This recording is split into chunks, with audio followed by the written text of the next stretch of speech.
delegation to communicate with the honorees is the forum. Any Jaycee may ask any question from the floor of the honorees. This was an extremely popular part of the Congress with the honorees. Each one of them gave honest, down-to-earth, inspirational responses. A nationally known figure is always asked to keynote the Congress. This year in Memphis was no exception, as George Bush, the new ambassador to the United Nations, expressed his thoughts.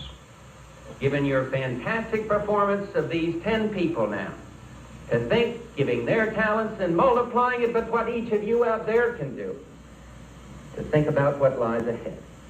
Each of you's got to look at service to his country the same way that the little kid in Sunday school responded when he was asked the easy question, the slow ball by the teacher. You know that final day in Sunday school when they show the kids off to the parents, you know? Came along and they said to this little kid, "Who made you?" And he thought for a minute, and then he said, "I don't know. I'm not done yet." Thank you very much.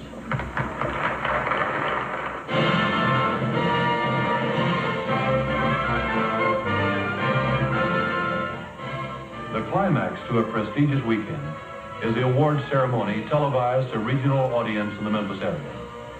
The honorees take the opportunity to express their innermost feelings, thoughts, and desires. Thomas I. Atkins, 31, is a Boston City councilor.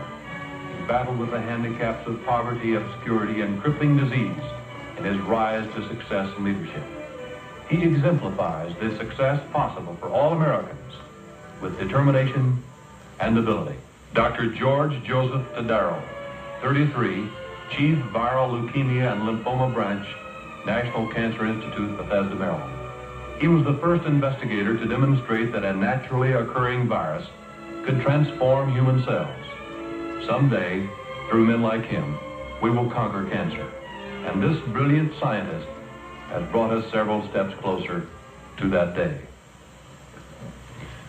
Paul William Buca, 27, Assistant Professor, United States Military Academy, West Point. Buca is a recipient of the highest military honor bestowed by the United States. President Nixon conferred on him the Congressional Medal of Honor for bravery above and beyond the call of duty in Vietnam. Walter Johann Heumann, 33, Vice President, Secretary, and General Counsel, LTV Aerospace Corporation, Dallas. He is one of the youngest major corporation executives in the nation, sharing in the management of a $750 million corporation, and has also achieved outstanding local and national recognition for civic and governmental accomplishments. James Burton Getz, 34, former Lieutenant Governor of Minnesota, from St. Paul. Jim Getz blends dedication, energy, natural governmental ability, and creative imagination into his dynamic personal leadership. He is one of the nation's emerging Republican leaders. Harry Wendell Cherry, 34, President, Extendicare Incorporated, Louisville, Kentucky. Cherry, in a single decade, has co-founded a $55 million a year corporation, co-founded Kentucky's largest law firm, and has co-purchased a professional basketball team. Ronald Louis Ziegler, 31, Press Secretary to the President of the United States, Washington, D.C. He has excelled in one of the most sensitive jobs in Washington. As Press Secretary, he is the official news spokesman for the President and the White House staff. His respect for newsmen and their audiences have played a perceptible role in creating a new confidence between the White House and the American people. Edward Thomas Call, 30, National Director, Revitalization Corps, Hartford, Connecticut. Call, at 30, has virtually no personal belongings, for he has given his last 7 years in volunteer work and has encouraged thousands of Americans to get involved in his Revitalization Corps, started in honor of the late President Kennedy. Mario R. Capecchi, 32, Assistant Professor of Biological Chemistry, Harvard Medical School, Boston. His brilliant research has contributed significantly to man's understanding of the fundamental operations of cells. And he has also dealt with all the crucial events in the recent dramatic work in the synthesis of proteins.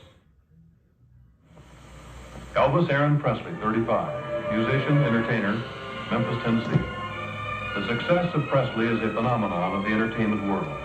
He is one of the most well-known and prolific entertainers in the nation. 51 of his single records have won gold record awards for sales of more than 1 million records. Unlike other entertainers, he has intentionally concealed many acts of philanthropy which might have brought him considerable publicity. I read comic books and I was the hero of the comic book.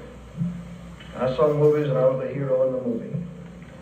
So every dream that I ever dreamed has come true 100 times.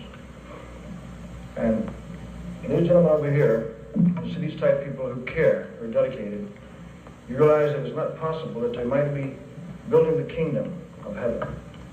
It's not too far-fetched in reality. I'd like to say that I learned very early in life that without a song, the day would never end. Without a song, a man ain't got a friend. Without a song, the road would never bend. Without a song. So I'll keep singing a song. Good night. U.S. Jaycees President Thomas brings the Congress to a most meaningful conclusion.